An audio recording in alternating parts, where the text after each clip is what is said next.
પછી અકબર બાદશાહ તેના સુધારા માટે જાણીતો થયો. તેનો પુત્ર જહાંગીર દુનિયાને જીતનાર એ તેના નિષ્પક્ષ ન્યાય માટે પ્રખ્યાત થયો.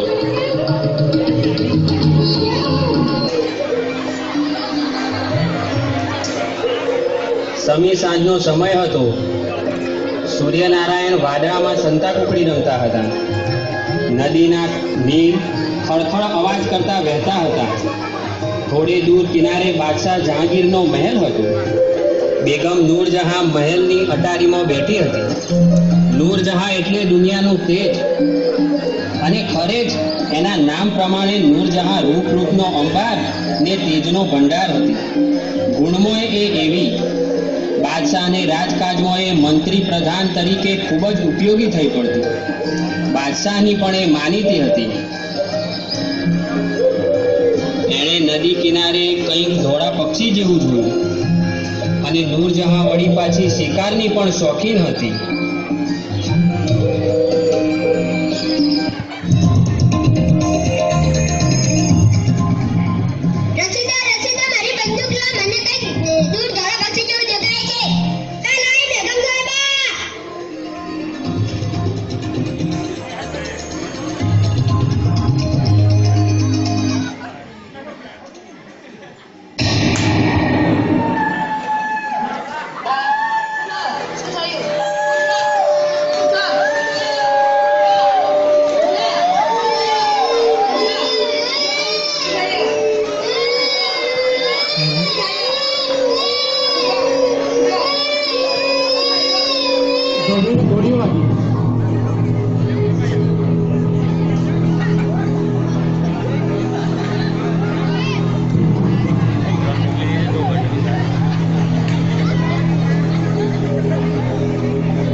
ખરું કહો છો ને? ના ના, મારા સમય એવું તો હોય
કહેવું પડે છે બાદશાહે મારા ઘણી બેગમનું સાહેબ વિના વાંકે બંદૂકની ગોળી મારી ગઈકાલે સાંજે મારી નાખે છે. હવે હું શું કરું? જે રસ્તે જોડાયો તે લઈશ, પણ એ બે બાળકોનું હવે આ નમ્રતાથી સોંપું છું. એમ છે, શાંત થા. બેગમ નૂરજહાંએ ગોળીથી તારા ધણીનું ખૂન કર્યું છે. રૈયત ઉપર ગોળી ચલાવવાનો કોઈ હક નથી. ઠીક છે, આવતીકાલે તું દરબારમાં આવજે. ત્યાં તને ખરેખર ન્યાય મળશે. અને આજે તો આ લે, તમારા પોષણને માટે આ થેલીમાં 100 સોનો મહોરો આપું છું.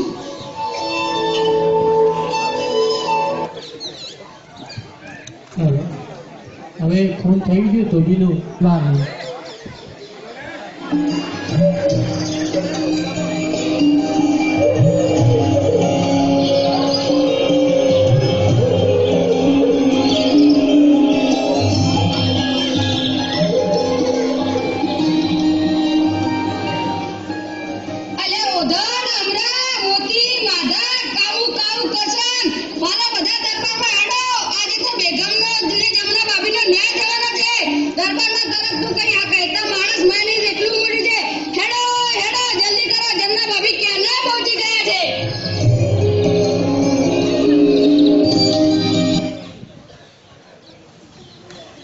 સાહેબ મોદી આવે એવી રીતે અત્યારે જહાંગીર પધારશે. હવે જહાંગીર રાજા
બતાવવા માંગે છે. હાજર કરો.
બદન કરું છું, આપની દયા માંગુ છું. બોલ ભાઈ, તારી શી ફરિયાદ છે? બાદશાહ, હું ગરીબ ધોબણ છું. મારા પતિનું વિના વાંકે બેગમ સાહેબ પરમ દિવસે સાંજે ગોળી વડે ખૂન કર્યું છે કે તે પ્રભુ ધાર્યું જ થયું હશે. વાલી નુજા, શું આ વાત સાચી છે? શું તે સાંજના ગોળી ચલાવી હતી? વહાલા બાદશાહ, હું અપરાધી છું. મેં ગુનો કર્યો છે. ગોળી મેં નહીં છોડી હતી. નુજા, શું તે ખૂન કર્યું? શું તે જ ગોળી ચલાવી? કોઈ પણ જગ્યા વસ્તીમાં શિકાર નહીં કરવાનું મારું ફરમાન છે, છતાં તેનો ભંગ કરીને તે એક ગુનો કર્યો છે. અને બીજો ગુનો, તે ધોબણના પતિને વાઘ વગર બંદૂકથી માર્યો. આથી તારા ગુના જતા હું ન્યાય ફરમાવું છું કે ધોબણ તારા પતિ જહાંગીરનો આ બંદૂક જાણ લેવો. લે ભાઈ, આ બંદૂક ને ચલાવ ગોળી એ મારા ઉપર. ખૂનનો બદલો ખૂનથી લેવો નથી આવી મારો નમ્ર વિચાર છે. તો એટલો તો જ હતો કે આ બાદશાહની ફક્ત આપને જાણ થાય ન થવાની નહીં, સો મરજો પણ સૌનું પાલન કર ન મરજો. માફ કરો, ક્ષમા કરો બેગમ સાહેબ, મારી એટલી જ માગણી છે. ના ના, એમ ના બને ભાઈ. લે આ બંદૂક. મારા મન તો પ્રજાના સર્વ માણસો સરખા છે. પછીથી એ ગરીબ હોય કે તવંગર હોય, સગા હોય કે પરાયા હોય, સર્વને સરખો જ ન્યાય મળવો જોઈએ. આ તો બાદશાહ જહાંગીરનું ન્યાય. ખુદાવત, મને શા માટે નીચું જોવડાવો છો? બેગમ સાહેબ એ કાંઈ જાણી જોઈએ મારા પતિનો ખૂન કરવા માટે ગોળી છોડી ન હતી. હું બે હાથ જોડીને પગે પડીને નમ્રતાથી આપનું દયા માંગુ છું. ભાઈ ધન્ય છે તને. આજથી હું તને મારી બહેન ગણું છું. તમારા નિર્ણયને માટે મારા તરફથી જરૂર નાનું મળે આ કરશે. તારા કહેવાથી નૂરજહાંને ગુનો માફ કરું છું, પણ મારું ફરમાન છે કે મારી પરવાનગી વિના હવેથી નૂરજહાંએ તેમજ કોઈ પણ પ્રજાજનને હથિયાર ધારણ ન કરવા અને કોઈ જ વસ્તીમાં વિસ્તારમાં શિકાર સરખો પણ ન કરવો.